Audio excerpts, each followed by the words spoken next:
si no había puesto a grabar. Pero bueno, son esas consideraciones importantes. Estar son condiciones en general en los cursados que se plantean a principio de cuatrimestre y después se van desdibujando, ¿no? Pero si nosotros tomáramos la grabación del primer día de clase, lo que hacemos hincapié siempre en esto. Llegan al final los que pueden sostener, digamos, esto, ¿no? Fuimos cada vez más poquitos y eso a veces repercute sobre todo en las producciones que nos toca leer a nosotros y que damos cuenta a veces de esto, no estuvieron en la clase, no comprendieron tal cosa, esto lo dijimos en clase, esto no aparece. Bueno, nada.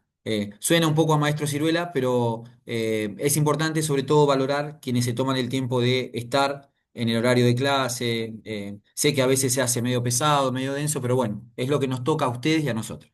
Bueno, poniéndole un poco el fin al ciclo de escuelas que vinimos recorriendo eh, a lo largo del cuatrimestre, ¿no? Que digo yo siempre me parece que está buena esa clasificación general donde vemos los modelos o las miradas más funcionalistas de la comunicación, sobre todo la escuela norteamericana, teniendo en cuenta y siguiendo un poco lo que dice Matelart, ¿no? En el libro que estamos leyendo cuando arranca el capítulo sobre la escuela de Frankfurt, ¿no? Él dice, las dos escuelas o las dos perspectivas o las dos miradas que históricamente han debatido en las ciencias sociales son las miradas funcionalistas, ¿no? En la antropología, en la sociología, en la política, en la historia, en la comunicación, la escuela norteamericana, y las miradas críticas marxistas, que es un poco como está dividido el mundo, ¿no? En general, el mundo de las ideas se divide básicamente entre la izquierda y la derecha en términos políticos. Bueno, esto es un poco así. La sociología funcionalista buscó durante muchos años, con un singular éxito, ¿no? Claramente, explicar los procesos de comunicación de manera muy lineales, muy instrumentales, ¿no? Y por otro lado, las perspectivas críticas que denunciaban, por un lado, la uniformalidad que generaban en el pensamiento esas miradas instrumentales y a la vez tratar de enriquecer, ¿no? Desde los propios contextos, desde los propios escenarios, los procesos de comunicación. ¿Se acuerdan? Por eso Frankfurt hace una crítica global, histórica, de cómo funciona ese proceso de dominación del capitalismo en el campo simbólico, en el campo cultural, con las industrias culturales. Y después las escuelas críticas que le siguen, como los estudios culturales que veíamos hasta la semana pasada, van a sostener esa mirada, pero más en territorio. Van a decir, hay digamos, un público que no solo es manipulado, sino que también hace cosas, que funciona como resistencia, que tienen prácticas culturales. ¿Se entiende? La escuela que nos toca hoy nos va a tocar muy de cerca porque, digamos, geográficamente estamos en esta zona de América Latina, entonces nos parecía interesante ya hace algunos años incorporar en el repertorio de voces de las escuelas de comunicación qué decía o qué dijo y qué dice la Escuela Latinoamericana de Comunicación, que nosotros ya lo hemos charlado con un exponente tardío de la escuela como es Washington Uranga, ¿no? Washington Uranga recoge en su propuesta teórica, nosotros leímos el texto Mirar desde la comunicación, ¿no? En esta materia, su pensamiento se inscribe claramente en el pensamiento de la escuela latinoamericana. A pesar de que no es uno de los fundadores, porque esta escuela se funda en los años 50, en los años 60, en los años 70, Uranga escribe ahora, pero su pensamiento recoge o se inscribe en la escuela latinoamericana de comunicación. Em, si yo tuviera que puntualizar cómo abordar la escuela latinoamericana, podríamos pensarlo y las invito y los invito a que tomen nota, como hacemos siempre. Tres grandes columnas serían, ¿no? O tres grandes puntos para pensar la escuela de comunicación. Por un lado, podríamos poner el contexto, ¿no? El contexto va a ser los años 60, va a ser la la aplicación o la implementación, más que aplicación, la implementación de políticas desarrollistas de los países centrales hacia los países periféricos, lo cual es todo un escenario que se planteó en políticas estatales, donde los países llamados centrales, países europeos, pero sobre todo Estados Unidos,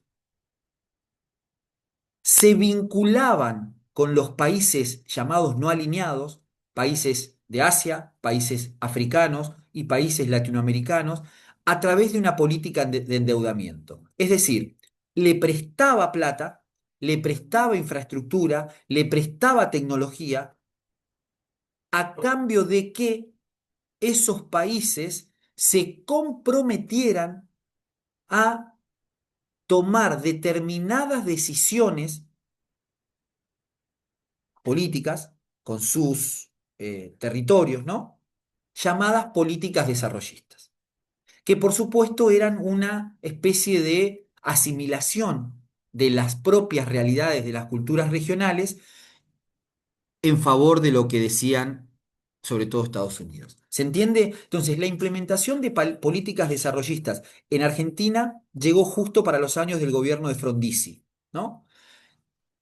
Que un poco ahí va a emerger o va a surgir este contexto de crisis, estoy describiendo un poco el contexto de la emergencia de la escuela, porque es como que se le imponían a los países latinoamericanos una receta de cómo tenía que orientar su política de natalidad, su política escolar, su política económica, su política de desarrollo del campo, para ajustarse a esos préstamos que le daban los organismos internacionales.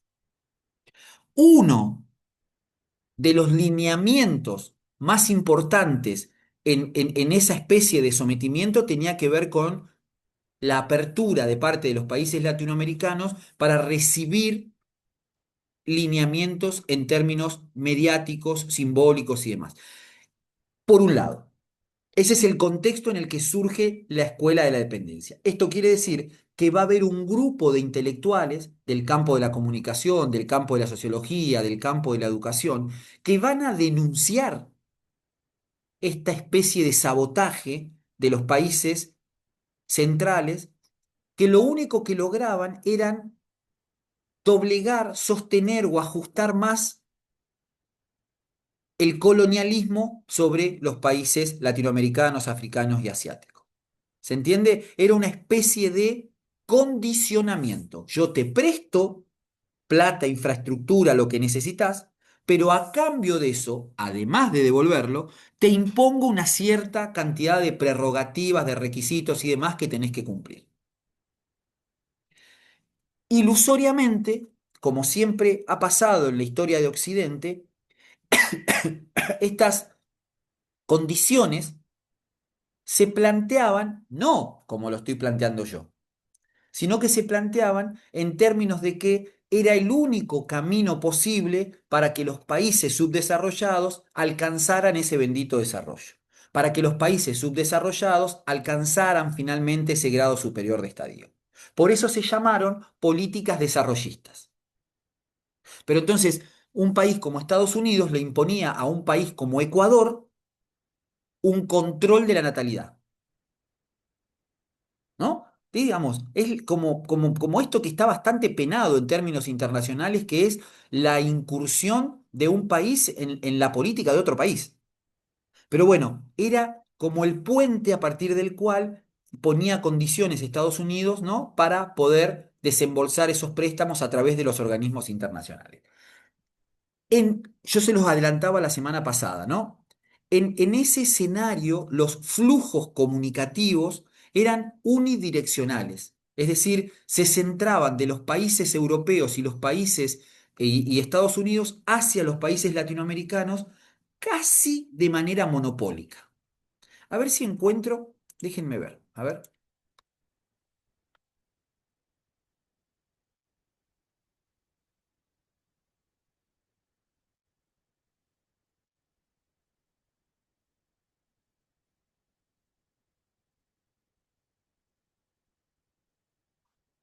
Yo una vez lo había,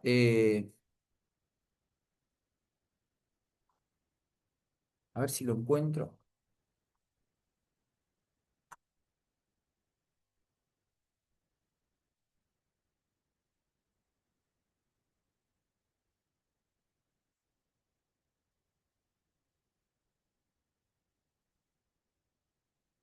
Creo que es este.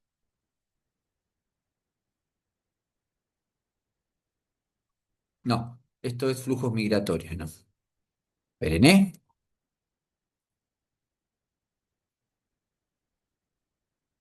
Mira, flujos comunicacionales. Eh, Mario pregunta, sí, sí, ¿los países no alineados sería África, Asia? Bueno, obviamente que no es un país. Y los países de América del Sur, ¿cierto? tal cual.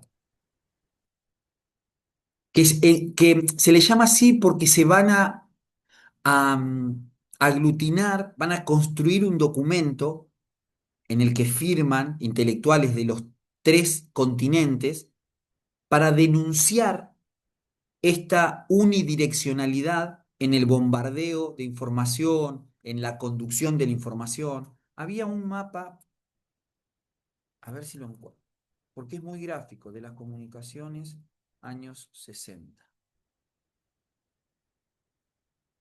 Creo que era en los años 60.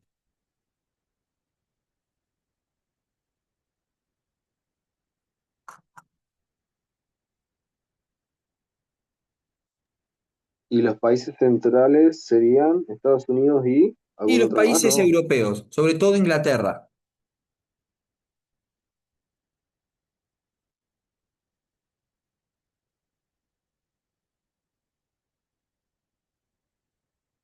No, no, como planiferio no lo encuentro. Está como desde otro lugar, pero no lo encuentro. A ver acá.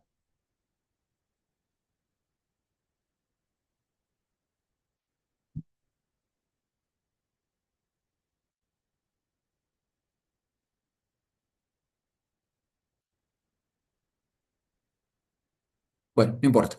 Em, Vuelvo acá. Bueno, decía entonces, estamos en la columna de la izquierda, que es la columna donde enumeramos el contexto en el que surgen los estudios latinoamericanos. Ahí mismo en esa columna podríamos agregar los principales referentes de la escuela. Los voy a poner en el chat porque son nombres y apellidos de los intelectuales más importantes de la escuela. Por ejemplo, Juan Carlos Díaz Bordenave, de Paraguay. Jesús Martín Barbero, de Colombia. Mario Kaplum, argentino-uruguayo. Eh, Mucho aportó la mirada de Paulo Freire en Brasil. También la mirada de Armand Matelar, que si bien es belga, pero vivió mucho tiempo en Chile, ¿no? Junto con Ariel Dorfman, Chile. Eh,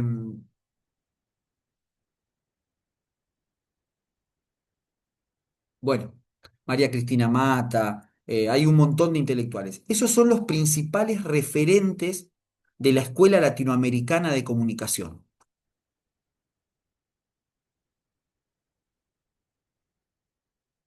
Em, Años 60, años 70. También en el contexto hay que poner el informe McBride. Ese informe McBride fue un documento en el que los países no alineados ponían una voz de alerta acerca de la gravedad en términos de dominación y colonización que representaba el hecho de poner estos flujos de comunicación unidireccionales y darles a los países no alineados un lugar casi exclusivo de sometimiento. Cuando hablamos de los aportes de la escuela, paso a la columna número 2. La Escuela Latinoamericana de Comunicación tiene dos momentos. Uno que corresponde a la columna número 2 y el otro momento que corresponde a la columna número 3. El momento primero de la escuela, digamos, es un momento de denuncia, donde los pensadores de la Escuela de Comunicación van a denunciar la unidireccionalidad en los flujos comunicativos. Cuando yo digo esto, y yo ya puse el ejemplo de esto, ya lo charlamos la semana pasada, tiene que ver con la diferente posibilidad de accesos, ¿no? En la circulación de la información. Esto que decíamos que nos parece que nos pasa desapercibido, de hecho nos pasa desapercibido, pero tiene un enorme peso de condensación en la construcción de nuestras subjetividades. Nosotros aprendemos a ver el cine a partir de esta imposición cultural que son las plataformas. Y lo que esas plataformas nos muestran, desde donde nosotros nos vinculamos sin protección, quiere decir, desde la recreación, es donde más se filtran las políticas de dominación, ¿no? El tipo de película que elegimos para ver, el tipo de narrativa de cine, es lo que proyecta nuestras expectativas después en la vida cotidiana. Cuando nosotros vemos un tipo de cine desde los 3 años hasta los 20 años, son 17 años de cine con una misma narrativa, pongamos por caso que es el cine rosa, ¿no? Una historia que siempre termina bien. Es como mi cuerpo, mi alma, mi emoción se acostumbra a ese tipo de cine. Lo necesito. Por eso cuando veo una película escandinava que tiene otra narrativa, me embolo a los 5 minutos y lo dejo. Porque mi construcción para consumir ha sido colonizada. Esos flujos comunicativos no se producen a la inversa. Si vos mañana viajás a Washington, bajás a Las Vegas o viajás a Nueva York y entrás a la plataforma de cualquier tipo, no vas a encontrar nunca en su home el catálogo de películas ecuatorianas, bolivianas o chilenas. Jamás lo vas a encontrar. ¿Se ve, chicos, lo que digo? Parece una profesora que conocí que dice, no me acuerdo cómo decía, algo así. ¿Se puede ver? ¿Se alcanza a ver? Yo tengo mis Se, muletillas. A veces cuando me miro y me doy bronca a mí mismo, digo, mirá cómo repito siempre las mismas cosas. Pero bueno, es lo que hay. se ve, Mario, se ve. Ese ejemplo, ¿no? El ejemplo de cómo para un lado resulta como imposición, pero cuando lo pensamos en el otro lado, no. Eso es lo que va a estar escrito en el informe McBride. Pero al mismo tiempo va a estar escrito mucho más, ¿no? Va a decir, las políticas desarrollistas nos imponen a nosotros tecnologías, formas de hacer las cosas que no tienen nada que ver con nuestra propia idiosincrasia. Les pongo un ejemplo que lo trabaja el teórico paraguayo Juan Carlos Díaz Bordenave en un texto que se llama eh, Formas extranjeras o foráneas de incorporar la comunicación. Y él analiza las prácticas culturales. Fíjense el tipo de denuncia o de análisis que hace la escuela latinoamericana.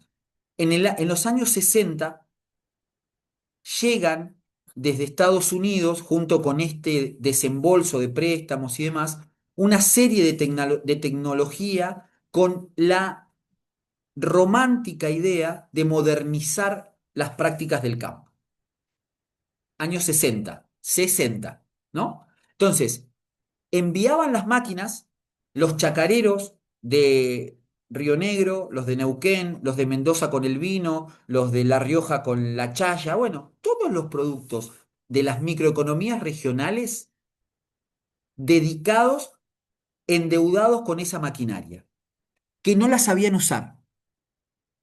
Cuando mandan cómo había que incorporar esa tecnología, el medio por el cual Estados Unidos socializaba al interior de su país, de sus farmers, de sus chacras, de sus granjeros, la tecnología era a través de la televisión.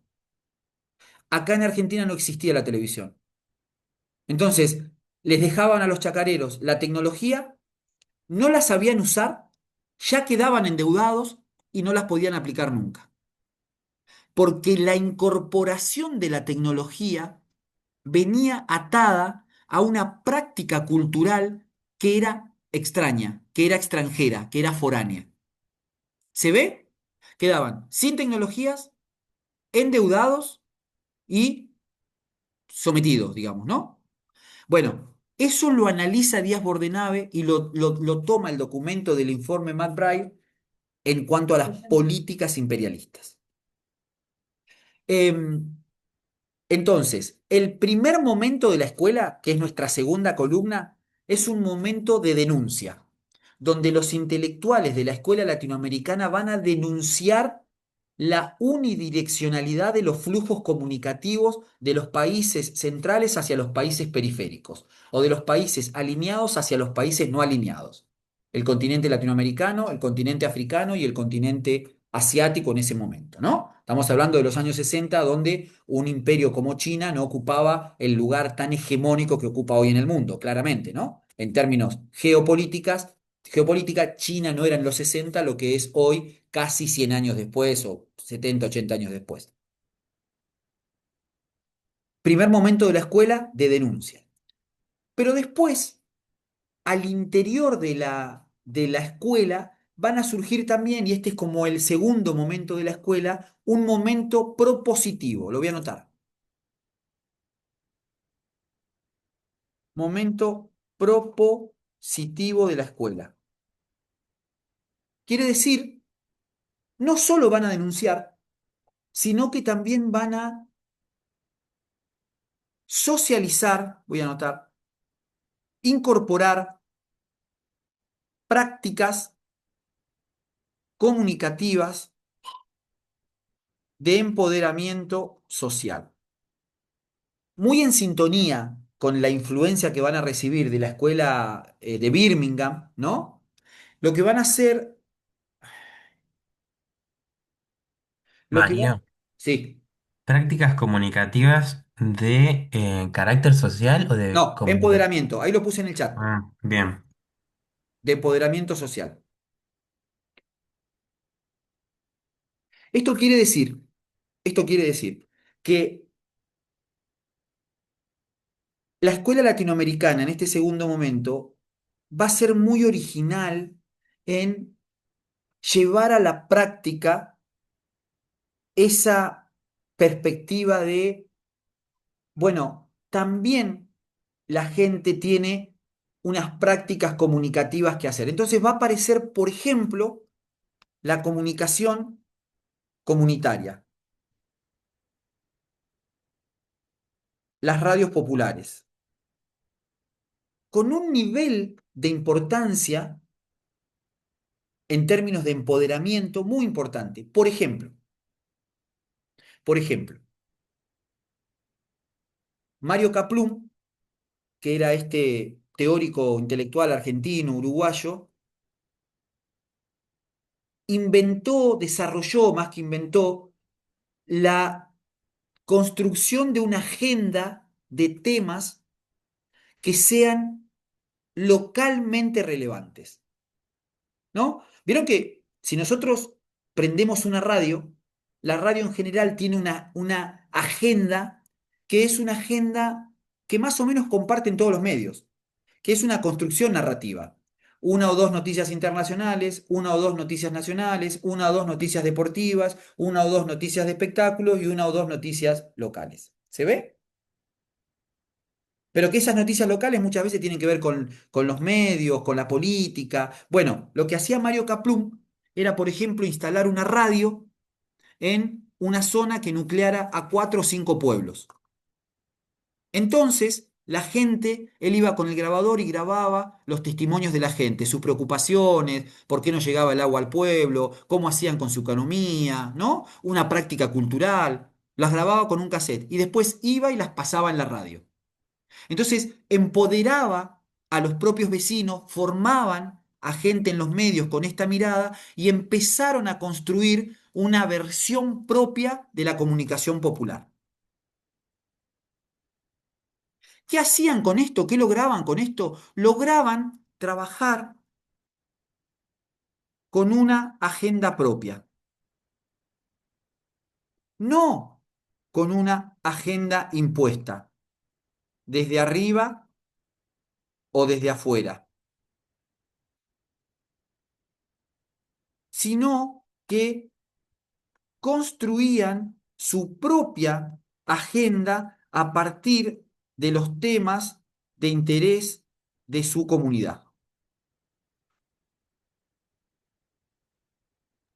Profe, Sí, eh, estos intelectuales que empezaron o sea, que conformaron la escuela latinoamericana, sí. eh, eran todos como de diferentes países, por lo que decís, o sea, seguro Claro. habían algunos que eran de otros países, pero estas acciones, por ejemplo, de las radios populares, eh, ¿era algo acordado entre ellos o fue algo que fue No, surgiendo, como cada uno tenía como su forma de lucha y de no, no, no. revelación, digamos, ante esto? Ya para los años 60 o los años 70, em, digamos, los intelectuales que reaccionaban frente a esas políticas de imposición y demás, ya se vinculaban. Habían congresos, habían reuniones, se enviaban sus trabajos de campo, ¿no? Por eso la escuela tiene como ese carácter tan latinoamericano.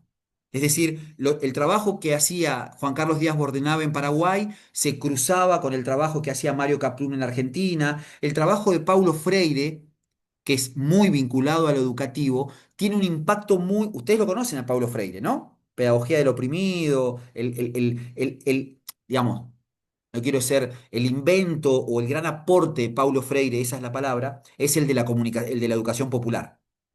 ¿No? ¿Cuál es en general la perspectiva de Freire? Lo que dice Freire es que en general el concepto tradicional de educación, sobre todo en el campo de la alfabetización, cuando empezamos a leer y escribir, es un modelo, el tradicional, de imposición, donde un docente que tiene el conocimiento lo vuelca como si fuera un vaso vacío sobre el estudiante. Lo que Paulo Freire aporta, dice, este estudiante que está acá, primero, no es un vaso vacío, no es una tabula rasa, como se suele decir, sino que ya viene con sus conocimientos, con su forma de oralidad, con su trayectoria. Entonces dice, lo que hay que hacer en el proceso de enseñanza de esa alfabetización es que este sujeto tome conciencia de su lugar en el mundo. Entonces, las técnicas que usaba para que aprendieran tenían que ver con sus prácticas cotidianas, pero se nota cómo ahí hay un empoderamiento, que un poco lo desarrolla Paulo Freire en Pedagogía del Oprimido, un empoderamiento de ese acto de aprendizaje.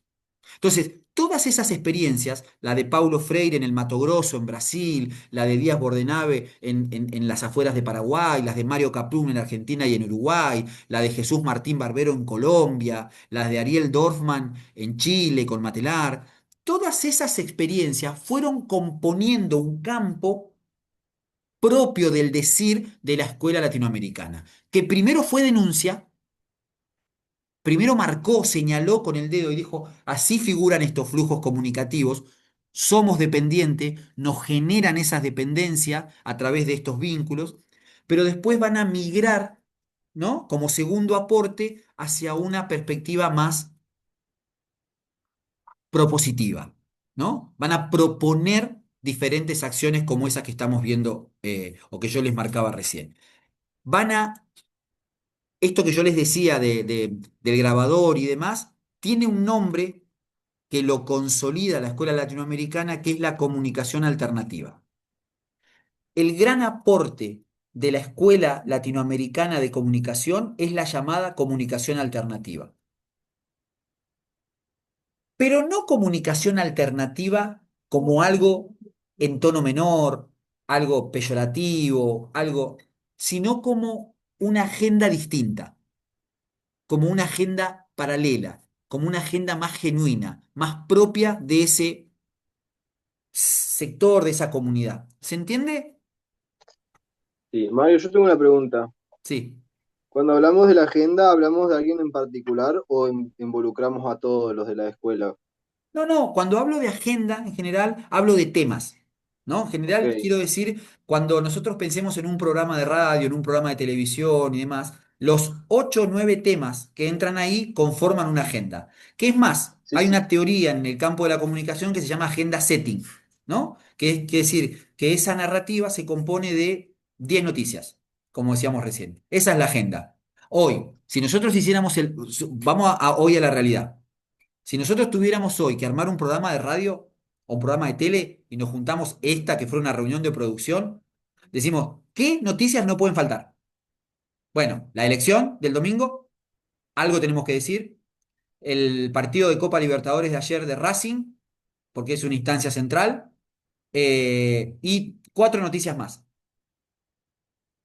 ¿Se entiende? Si yo Profe, hablaba de quién era el referente en realidad, si lo tomamos como a todos, ¿El de cuál decís vos, Pablo? de la creación de la agenda, de la radio y esto. No, no, no, no, no, no, no es que hay uno, son como Ok. el que más trabaja la cuestión de que en realidad no es, yo lo digo como agenda, en realidad la categoría a considerar es la de comunicación alternativa. De ahí se desprende la cuestión de la agenda. Ellos lo que dicen es, profe, sí, hay una compañera que justo sin querer se salió de la clase y ya está ahí la en habilité, espera. ahí la habilité. Gracias. Es decir, el punto de partida, me quedan 2 minutos 50 y volvemos. El punto de partida es, ¿cómo nos vemos? Nos vemos comunicacionalmente en un rol de sometimiento. Se nos impone esta forma de leer la realidad. Cuando estos intelectuales que trabajaban con los sectores populares se dan cuenta que ese recorte, esa construcción de noticias, no reflejan sus expectativas, sus intereses, su realidad, sus problemas. ¿Se nota? Eso es lo que ellos dicen. Acá hay una política de imposición. Entonces, lo que dicen es, primero lo denuncio esto, explico por qué, y después tienen una etapa más propositiva donde esos dicen, bueno, no me quedo solo en la denuncia, construyamos nuestra propia forma de hacer comunicación, nuestros propios programas de radio. Eso es lo que se llama el campo de la comunicación alternativa. ¿Se entiende? Una comunicación, una forma de darle a los programas, una forma de darle voz a esos sectores populares que estaban en una total invisibilidad para los flujos comunicacionales. Por supuesto que para que eso suceda, estos intelectuales tienen la influencia de las lecturas que hacen de los pensadores de Birmingham. ¿Se acuerdan? Que empoderan a los sectores empobrecidos de Londres y más y les dicen, bueno, sus prácticas de lectura, qué hacen cuando se reúnen, de qué hablan, también tiene un valor cultural, comunicativo y demás. De esas lecturas se van a nutrir todos los intelectuales latinoamericanos para construir el campo de la comunicación alternativa. ¿Sí? Lo pensamos, se corta y volvemos. Volvemos al mismo link.